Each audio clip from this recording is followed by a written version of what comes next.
आइए जानते हैं आज के प्रमुख अंतर्राष्ट्रीय खबरों को। पहले एक नजर हेडलाइंस पर। आतंकियों के मददगारों को नहीं छोड़ेंगे, लेंगे सख्त और निर्णायक कदम। भारत ने पाकिस्तान के साथ सभी तरह के आयात पर लगाई पाबंदी।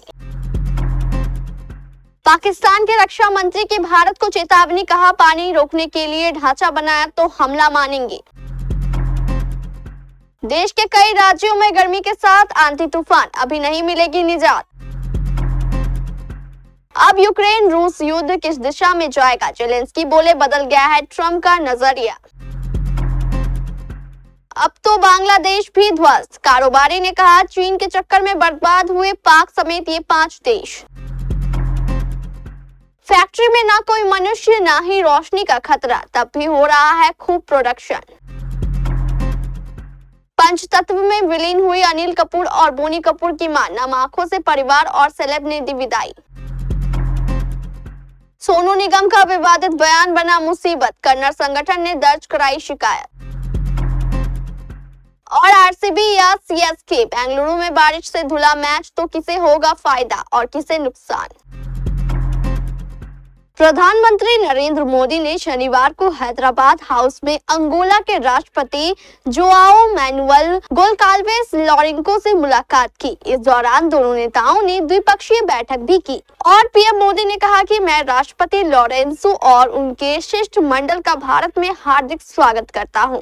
ये एक ऐतिहासिक पल है। संयुक्त प्रेस वक्तव्य जारी करने के दौरान पीएम मोदी ने कहा कि 38 वर्षों के बाद अंगोला के राष्ट्रपति की भारत यात्रा हो रही है। उनकी इस यात्रा से न केवल भारत अंगोला संबंधों को नई दिशा और गति मिल रही है, बल्कि भारत और अफ्रीका साझेदारी को भी बल मिल रहा है। प्रधानमंत्री ने पहलगाम हमले का जिक्र किया और कहा कि हम एक मत है कि आतंकवाद मानवता के लिए सबसे बड़ा खतरा है। जम्मू कश्मीर के पहलगाम में 22 अप्रैल को हुए चरमपंथी हमले के बाद से भारत और पाकिस्तान के बीच तनाव लगातार बढ़ रहा है। Directorate general of foreign trade यानी डीजीएफटी ने पाकिस्तान के साथ सभी तरह के आयात पर पूरी तरह से रोक लगा दी है। वहीं डायरेक्टरेट जनरल ऑफ शिपिंग ने आदेश जारी कर कहा है कि पाकिस्तान के जहाजों को भारत के बंदरगाहों पर एंट्री नहीं दी जाएगी। पहलगाम हमले के बाद से ही भारत और पाकिस्तान ने एक दूसरे के खिलाफ कई कदम उठाए हैं, जिसमें भारत की ओर से सिंधु जल संधि को निलंबित करना शामिल है। इसके बाद दोनों देशों ने एक दूसरे के लिए एयर स्पेस को भी बंद कर रखा है। पाकिस्तान के रक्षा मंत्री ख्वाजा आसिफ ने भारत को चेतावनी दी है कि अगर उसने पाकिस्तान के पानी को रोकने या उसकी दिशा बदलने के लिए कोई ढांचा या निर्माण किया तो उसे नष्ट कर दिया जाएगा। पाकिस्तान के निजी चैनल जियो न्यूज के कार्यक्रम नया पाकिस्तान में बोलते हुए रक्षा मंत्री ने कहा, अगर भारत सिंधु जल संधि का उल्लंघन कर पानी रोकने या उसकी दिशा मोड़ने के लिए कोई ढांचा बनाता है तो इसे पाकिस्तान के खिलाफ हमला माना जाएगा और हम उस ढांचे को नष्ट कर देंगे। उन्होंने कहा कि सिंधु जल संधि का उल्लंघन करना आसान नहीं है। यह पाकिस्तान के खिलाफ जंग की घोषणा होगी। कोई हमला सिर्फ तोप के गोले या बंदूक चलाने तक ही सीमित नहीं है। इसके कई रूप हैं, जिनमें से एक ये भी है। इससे देश के लोग भूख या प्यास से मर सकते हैं। मई की शुरुआत से ही मौसम ने करवट ले ली है। देश के हिस्सों में तेज धूप के साथ साथ तूफान और बारिश का दौर भी देखने को मिल रहा है। हालांकि कुछ हिस्सों में हुई तेज बारिश से लोगों को गर्मी से राहत जरूर मिली है। इसी बीच भारतीय मौसम विभाग ने अनुमान जताया है कि देश के कई हिस्सों में आगामी दिनों में बारिश बनी रहेगी। उत्तर पश्चिम भारत में अगले 24 घंटे के दौरान अधिकतम तापमान में गिरावट दर्ज की जा सकती है। इसके साथ ही राजधानी दिल्ली और एनसीआर के लिए येलो अलर्ट जारी किया गया है। मौसम विभाग का अनुमान है कि बिहार, झारखंड, ओडिशा, पश्चिम बंगाल और सिक्किम में 3 मई तक हल्की से मध्यम बारिश, गरज चमक और तेज हवाएं चलने की संभावना है। जबकि मध्य प्रदेश, छत्तीसगढ़ और महाराष्ट्र के विदर्भ क्षेत्र में भी 5 मई तक ऐसा ही मौसम रह सकता है। 3 और 4 मई को ओडिशा, झारखंड, पश्चिम बंगाल के कुछ हिस्सों और बिहार के कुछ इलाकों में तेज आंधी और ओलावृष्टि की संभावना है। आज 3 मई को सिक्किम, ओडिशा और छत्तीसगढ़ में भी ओलावृष्टि हो सकती है।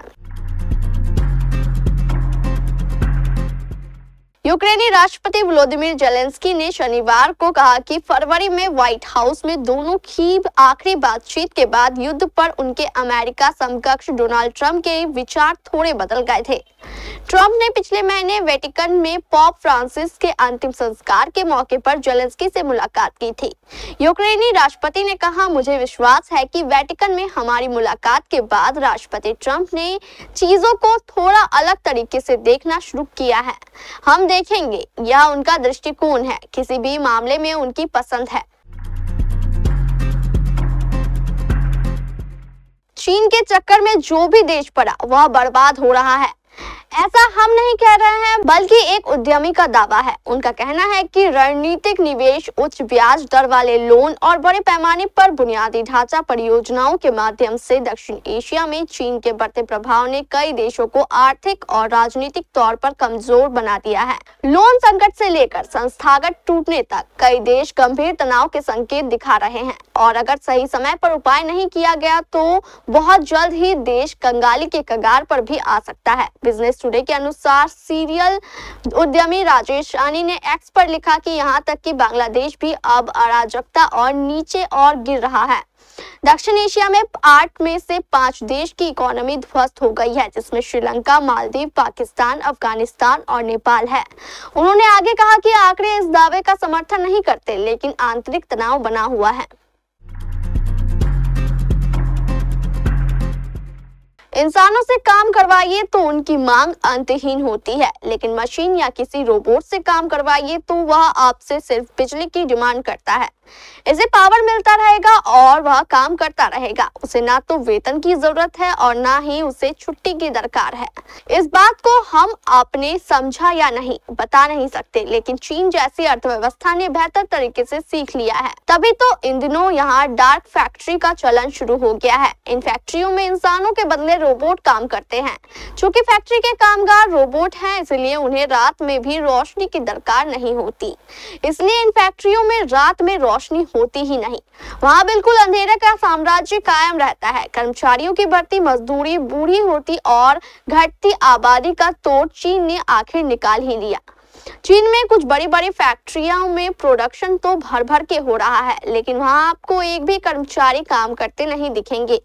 यही नहीं, जब अंधेरा घिरता है तो उस फैक्ट्री में आपको रोशनी का एक कतरा भी नहीं दिखेगा।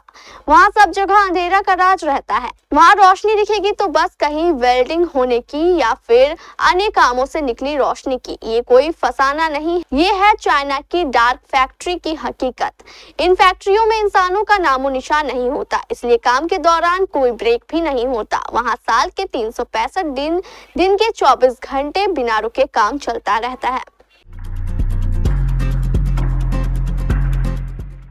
बोनी कपूर और अनिल कपूर की मां निर्मल कपूर का 90 वर्ष की उम्र में निधन हो गया।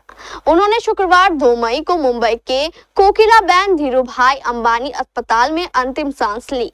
विले पार्ले शमशान घाट में आज उनका अंतिम संस्कार किया गया। इस दौरान परिवार के साथ ही तमाम सेलेब ने उन्हें नम आंखों से अंतिम विदाई दी। परिवार का कहना है कि वह हमेशा हमारे दिलों में रहेंगी।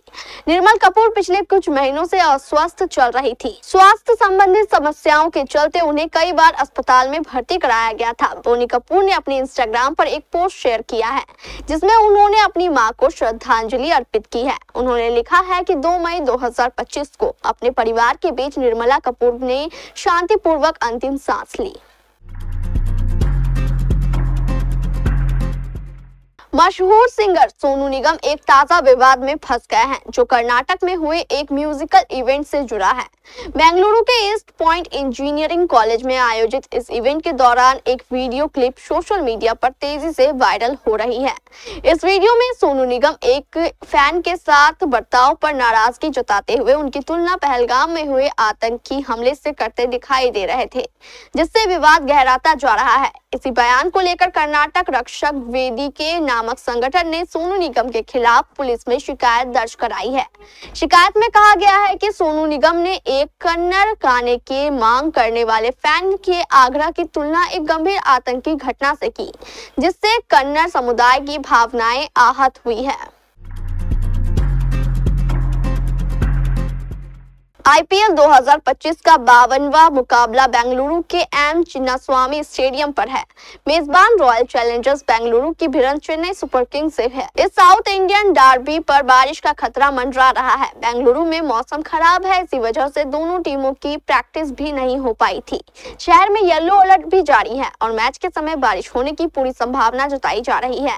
10 मैचों में 14 अंकों के साथ आरसीबी अभी पॉइंट टेबल में तीसरे नंबर पर है। टीम को बिना किसी दूसरी टीम पर निर्भर रहे प्ले ऑफ में जाना है तो पॉइंट 20 की जरूरत है। चेन्नई के खिलाफ मैच अगर बारिश की वजह से नहीं होता है तो आरसीबी को सिर्फ 1 पॉइंट ही मिलेंगे।